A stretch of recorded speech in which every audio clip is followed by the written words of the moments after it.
Let's talk about Mon Mothma. Mon Mothma's character arc takes a few interesting... Mon Mothma. Her arc takes a few interesting twists and turns, too. So, her character goes from being, in the beginning, she's like, she's among the elite, but she's one of the few who's actually trying to do her job, Right. Within the bounds of this tyranny. She's an imperial senator, and she's not afraid to go up to the podium and say, hey guys, what if we actually did our job and tried to help the people to be just completely ignored all the time? And, so secretly on the side, she's got this, family fortune, and she's slowly just trying to feed some money to, Luthen to help his cause because, she wants to fight the Empire too. But for some reason, the whole, I guess the whole point of her story, the main thing it revolves around is for some reason her money has now been seized or her family estate is, hard to get to, all her money, so she needs access to different money. Well, no, it's, the Empire keeps changing the rules and... Right. Yeah, so basically they want to track everything. So the Empire has, it's like when she brings in this banker guy. So she gets desperate because, she's basically giving money to Luthen. So a large number of her assets has gone missing.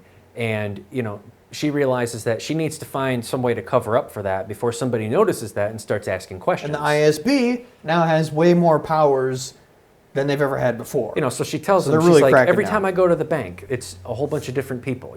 People are everywhere watching everything that we do. Right. Even her bus driver or a cab driver. Her chauffeur is a spy. He's literally a spy. He did that lower the window She seems thing. to know that too. Yeah. She seems to at least be suspicious.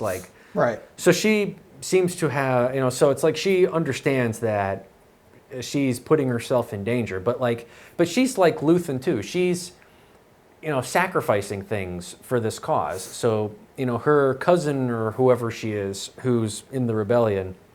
She comes back to visit. Yeah, and every time they come to visit, I love how, when they're talking to each other, it's always like, everything's terrible and, this is, it's like this is terrible and stuff's not working. Then her husband walks in. And then as soon as somebody else walks in, they all go, and then turn around. And it's so great how, her too. She's living a double life, yeah. And she's living in constant fear that, she's going to be discovered. And I love this is all that political intrigue that would have made the prequels more interesting if they'd kind of done it like this. And then it's I don't know if it's because of this double life, but for whatever reason, her daughter hates her. And she seems to be, completely unable to do anything about it and kind of resents it. She obviously resents her husband, who is just a goofball. Yeah, he's taken the other approach where ignorance is bliss, right? He's that's kind of his whole character. It's hey, we're here. Cares? Nobody's bothering us. Right, We've got money. I'll play the game. Whatever. If everything is fine, who cares? We'll play by the rules. It's all good. Bring me crustaceans. But but she, it's like she's in a position where, she has these ideas that nobody wants to hear. She can't say them out loud because people will suspect that she's a sympathizer. And so she brings her friend in, who brings this weird banker fella in who knows how to get around all the rules. He even says that. He's like, it's really not difficult to access your money. Yeah. They turned it into a game and we'll play. Yeah. You just got to do something for me. And what he wants is to, apparently on Chandrilla, where she's from, they have this I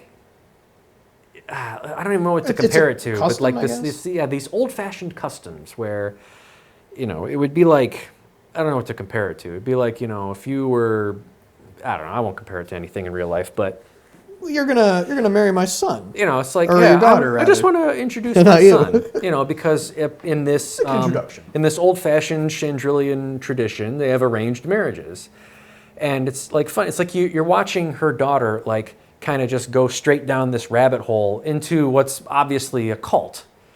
She's with all these little friends, and they're they're all reading out of this book and doing some kind of funny Jedi? funny religious ritual, and. And at this dynamic that they built up, you're watching this happen, and the way the daughter looks at her, it's like, obviously she's just doing this to spite her. To piss off her. She's doing it because she hates her mother. Yeah. And, she seems to feel powerless to do anything about it, especially since her father, her husband, just doesn't give a shit. He doesn't care. So she's living this life of sacrifice too, because she's terrified that the Empire's going to discover she's giving money to Luthen and ruin everything. So at the end, she does it. She lets this guy brings the son in. Bring his son in, and she's like, you could tell like she hates every second of it. She's like, doing things that she doesn't believe in. But the daughter, oddly, didn't seem to care. Well, yeah. I mean, guess what are you going to do? What are you going to do? But it's like it's just how Mon Mothma is like just doing things. She's in a prison. Yeah, she's like these people like. In the movies, the good guys, are always like, they're the big heroes, right? So Mon Mothma essentially is, just living a life of sacrifice also, and, she ends up doing things that she doesn't want to do or doesn't even believe in to, preserve herself and preserve the cause. And so, it's kind of like this theme of, by the end of Andor, nothing good seems to happen to anybody, which is, that's different, but it's good. It's a good story. A good day is a bad story. Yeah, I mean, well, Alfred Hitchcock said movies are our life with the boring parts taken out. So, but also with Mon Mothma, it's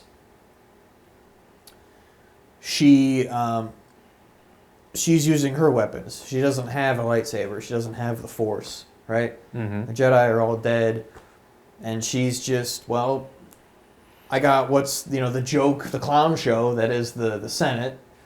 And then all her fake friends and just doing what she can to, start a rebellion or keep what's there going, the network that Luthen built. And she's trying to fund him. But then she's also testing her limits because, how far he's willing to go. Then she's like, that was you? Like she's not really sure. And that's part of her story is how far is she willing to go. And then by the end, it's like, well, now we know. You're going to just, you need the money. So, yeah, it's great. She's great. And well acted as well, so.